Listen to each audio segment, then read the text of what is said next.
শীত স্পেশাল দারুণ সুস্বাদু মুখরোচক একটি রেসিপি শেয়ার করব আজকের পর্বে। হ্যালো দর্শক, welcome back to my channel. আমি গুলশান কুকিং হাউসে সবাইকে স্বাগত জানাই নতুন রেসিপি দেখার জন্য। রেসিপিটি বানানোর জন্য আমি এখানে একটা কড়াইয়ে দিয়ে দিলাম 1 লিটার লিকুইড দুধ। দুধটাকে আরও একটু টেস্টি করার জন্য দিয়ে দিচ্ছি হাফ কাপ পরিমাণ মিল্ক পাউডার। এবার সব কিছু একসাথে ভালো করে মিশিয়ে নেব।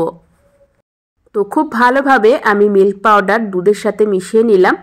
এখন আমি এখানে দিয়ে দিচ্ছি হাফ কাপ পরিমাণ চিনি। আপনারা চিনির পরিবর্তে গুড় ব্যবহার করতে পারেন।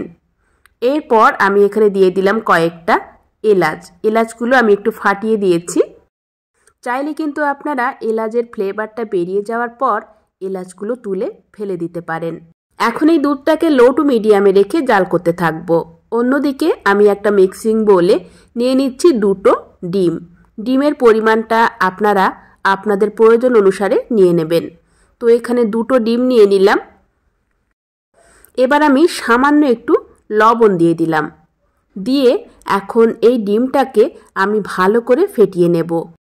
আর এই ফেটানোর কাজটা কিন্তু একটু সময় ধরে করতে হবে। যত ভালোভাবে ডিমটা ফেটিয়ে নেওয়া যাবে এই রেসিপিটা ততটাই পারফেক্ট হবে। তো এখানে মোটামুটি 2 মিনিট ধরে কন্টিনিউ আমি ডিমটাকে ফেটিয়েছি। ডিমের কালারটা কিন্তু চেঞ্জ হয়ে গেছে, বেশ একটা ফ্লপি ভাব চলে এসেছে। এবার আমি এখানে 1 কাপ পরিমাণ সুজি নিয়েছি। সুজিটা কিন্তু আমি অল্প অল্প করে এখানে মেশাবো, কারণ সুজিটা একসাথে দিলে ব্যাটারটা ঘন হয়ে যেতে পারে। তো সেজন্য অল্প অল্প করে সুজিটা মেশাতে হবে। আর এই ব্যাটারটা কিন্তু খুব বেশি ঘন হবে না, মোটামুটি একটু পাতলা করে বানিয়ে নিতে হবে। তো এখানে আমি সুজি আর ডিমটাকে ভালো করে মিশিয়ে নিলাম। এবার আমি একটা চামচের সাহায্যে এভাবে ভালো করে ফেটিয়ে নেব। আর ব্যাটারে এই ফ্লপি ভাবটা থাকতে থাকতেই কিন্তু ভেজে নিতে হবে। তো সেজন্য আমি একদিকে ব্যাটার বানিয়েছি আর অন্যদিকে প্যানে কিন্তু তেলও বসিয়ে দিয়েছি। আর তেলটা কিন্তু একেবারেই গরম করা যাবে না।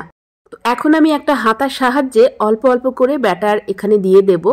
আর আপনারা দেখলেই বুঝতে পারবেন যে এই তেলটা কতটুকু গরম করেছি। আমি খুবই অল্প গরম করেছি, কারণ খুব বেশি গরম তেলে এই বড়াগুলো ছাড়লে বড়াগুলো শক্ত হয়ে যাবে, উপরে কালার চলে আসবে, ভিতরটা কাঁচা থেকে যাবে। তো সেজন্য খুব বেশি গরম তেলে এগুলো ভাজা যাবে না। তো এখানে এক এক করে এখন বড়াগুলো এরকম চামচের সাহায্যে দিয়ে দেব। আর এগুলো ভাজার পর কিন্তু ডাবল হয়ে যাবে আর পুরো গোল শেপ চলে আসবে।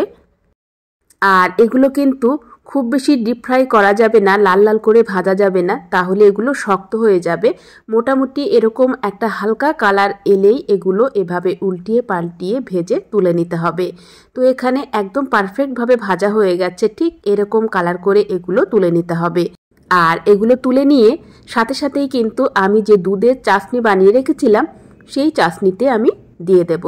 এরপর বাকিগুলোও আমি সেমভাবে ভেজে নিলাম এবং হালকা করেই ভেজে তুলে নিলাম। নিয়ে এখন এগুলো আমি চাশনিতে দিয়ে দেব। তো পিঠেগুলো দুধে দেওয়ার পর এভাবে একটু নাড়াচাড়া করে নিয়ে এখন ঢাকনা দিয়ে রেখে দেব 15 থেকে 20 মিনিটের মতো। তো 20-25 মিনিট পর আমি ফিরে এলাম। আমাদের মুখরোচক মজাদার রসভরি পিঠা অলমোস্ট রেডি। এখন হচ্ছে গরম গরম পরিবেশনের পালা। তবে এটা ঠান্ডা ঠান্ডা খেতেও অনেক মজার হয়। তো একটা আমি কেটে দেখিয়ে দিচ্ছি কতটা সফট হয়েছে পিঠেটা। তো অবশ্যই আপনারা একবার বাড়িতে ট্রাই করবেন, অসাধারণ লাগে খেতে। আর রেসিপি ভালো লাগলে অবশ্যই লাইক করবেন, শেয়ার করবেন, চ্যানেলটিকে সাবস্ক্রাইব করে সাথেই থাকবেন। আজকের মতো এখানেই বিদায় নিচ্ছি। সবাই ভালো থাকবেন। ফিরে আসছি পরবর্তী এপিসোড নিয়ে।